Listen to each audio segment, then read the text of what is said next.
Hi everyone, welcome back to Kaustav Mukherjee Fine Art. Today we have a special treat for you.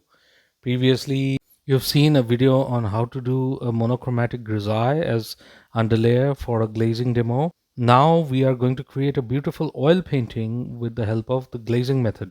This method creates a luminous, rich depth that's otherwise very difficult to achieve with regular methods.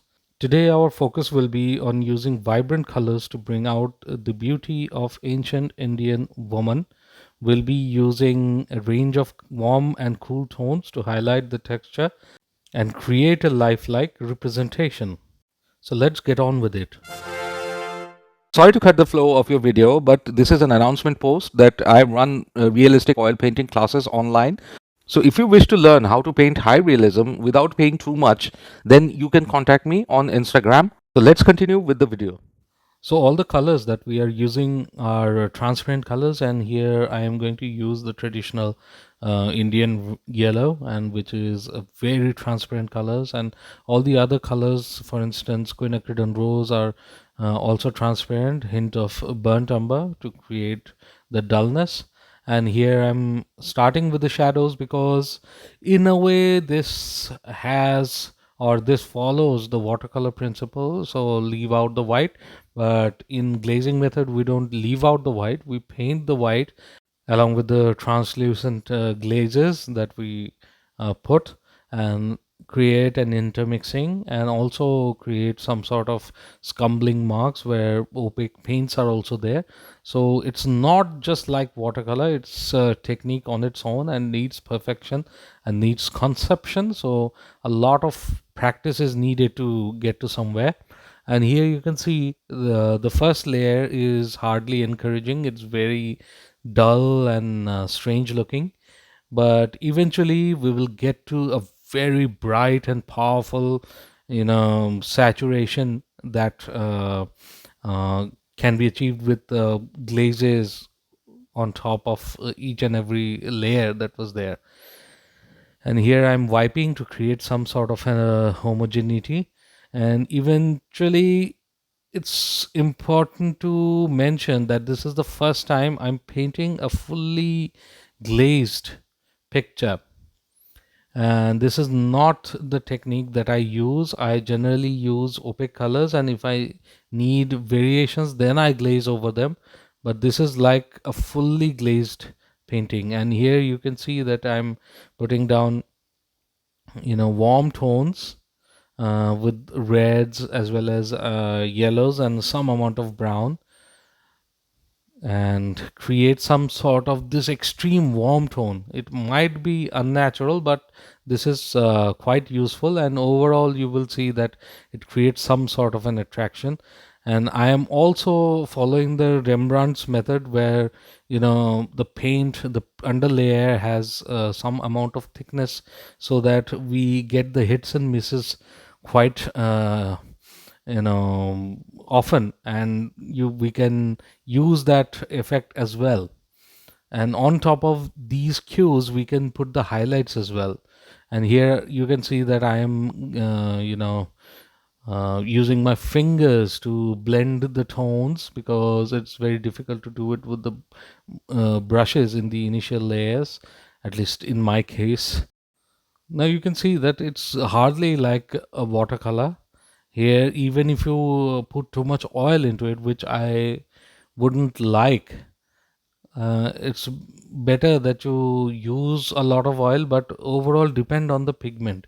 And here you can see this is a slightly yellowish and whitish highlight that we are putting, and the glazed layer is fresh, and we will merge the two and we'll have a beautiful variation, and eventually we'll build upon those. The glazing itself is not a choice. In the past, 500 years ago, colors were very limited, and the artist would do the paintings on egg tempera and eventually glaze with oils. So that is the traditional method. Eventually, Thyssen, the Venetian artists, and eventually the Dutch artists, they extended it to another level. Whereas nowadays we generally paint directly, and build upon those layers, whereas this is a technique which actually demands a lot of glazes and conception of what the final result would be, just like watercolor. So here I'm putting down some brown marks, but eventually I'll be wiping them. This is just to get a brownish tone, but eventually it'll look like a stone and will build the texture. So in a way, it is very similar to gouache rather than watercolor, because the use of white is also there rather than just leaving out white of watercolor. And you can see how much tone that we need to build here and there. And here I'm doing the background and I'm leaving out some areas. There are some areas that are pure burnt sienna and also ultramarine, and we are creating a juxtaposition between the two. Here I'm putting down some shadow tones of these two mixtures on the body itself, and also indicating the shadows. So in the subsequent layers, these will act as the shadow lines. And here I'm becoming a little bit careful about the shapes as well, because this is not very transparent, because I generally do not add too much medium into my paint. That is not my way. Rather, I'd use a lot of transparent pigments, and that is going to be very important for the longevity of the painting. But there are contrary other methods as well, but this is my way of doing it, and I'm more or less certain that this is a good way. And this looks slightly attractive now, even though the layers are not put. And here I'm just preparing the background as dark as possible, and here I'm using some ultramarine and white opaque layers. Here I'm putting some amount of blueness to the skin highlight, but eventually it'll become warm, and I wasn't sure about what to do, whether to go with a yellow white highlight or a blue white. So eventually I think I have gone to yellow whites, but this also works as a slight amount of cooling effect, and the glazed layers are still active, so you can do that. And I'll take special care to the face, and here I wanted to have a more ethnic South Indian face, and I think I have been able to do that. I didn't want a European and a North Indian face. So this I in this painting my effort was to create an Indian woman with the help of this Western technique. And you can see how much amount of glazes that we are putting. It's pure Indian yellow plus some amount of burnt sienna and some amount of red. And here I damaged one section, but I have been able to correct it. Now you can see that I'm putting some yellow whites on top of those blue whites. So it's very interesting that how this might turn out. I'm paying special attention to the faces, and now I'm adding more and more tones and transparent layers to create the barrier between the highlight and also the shadow. And this is like an extreme warmth, but eventually will merge them too. And here I'm merging them and blending them with my fingers, and this is the most effective technique, I think. I've heard that Thishan used to blend with his fingers in his old age, and he was slightly going towards abstraction, and this is a natural tendency. So I am also doing it, and I found it very effective, and it wasn't a conscious choice. It happened just like that. And I'm re-establishing some of the highlights, and this is a mandatory thing. Here again, re-establishing some of the darks as well, and using those dark colors onto the body to create shadow parts as well, some sharpnesses, etc. Now you can see the stones are looking more or less like stone walls. So in South India, we have huge caves built out of the mountains, and they are an architectural marvel. And they're fascinating that in those days they would cut a rock mountain and create those artifacts. Now, thousands and thousands of statues in those buildings, and this is, mind you, from a statue as well, which is in the Museum of Kolkata. This painting is based upon. So it's quite extraordinary, the height that we reached at that point. Here I'm putting down some highlights, and as if the light is getting reflected from the outside and reaching another wall. So all of these are slightly exploratory because there is no model for me. I'm just using my ideas and changing them, and eventually leading to some areas and retain the flavor of realism as well. So it shouldn't be very contrived in a way, artificial. So that is my aim, to create some amount of realistic way, and it must be authentic.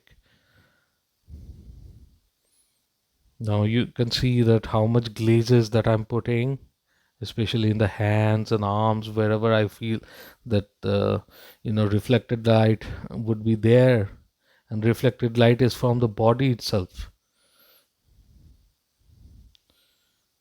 So I'm using my fingers, and that is the most effective. If I have to wipe something, then I would use the tissue.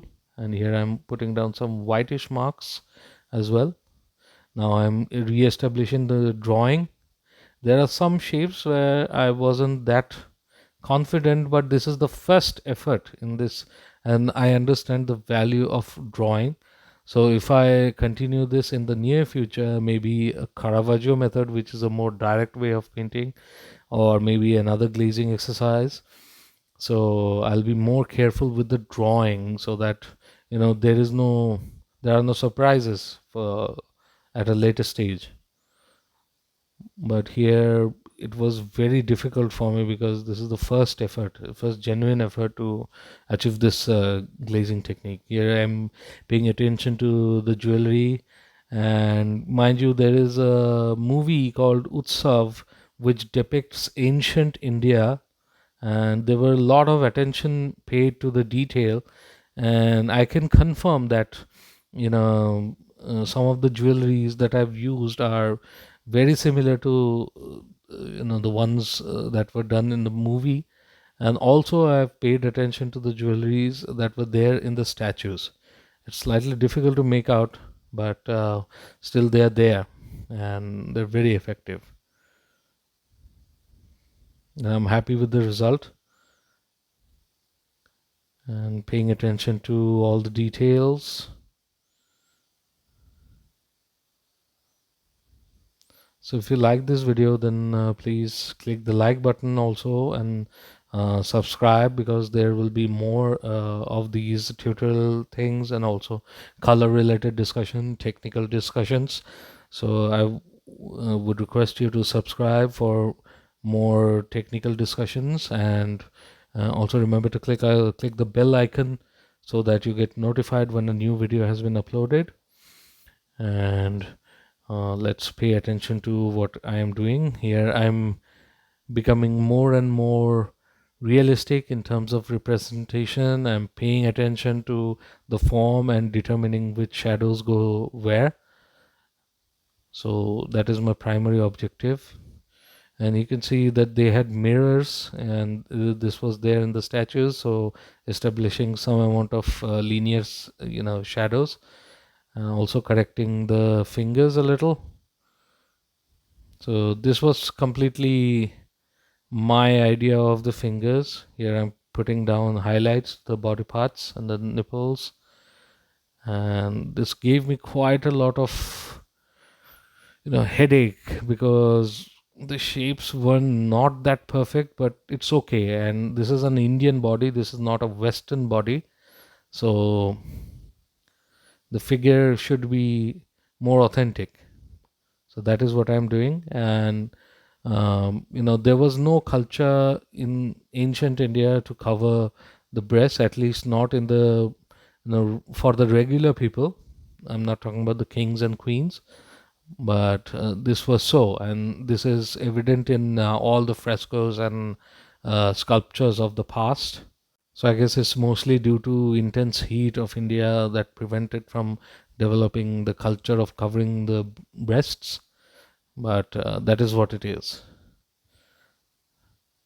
And now you can see I'm re-establishing the highlights and also putting down some details and jewelry and stuff. So a lot of attention was paid, and but it's still not perfect, but it gave me enormous amount of knowledge about how to go about this kind of painting or this kind of technique. And here I'm trying to put this intense sunlight onto the face, and this is the final set of highlights. And I'm using Flake White Hue, sort of like behaves like a flake white, but it's more opaque, which I don't mind at all. So now you will see the final painting, and this is what it is. And you can see that there are more details that were established later on. So if you have any queries, then do let me know in the comment section below. So thank you very much for your time, and take care.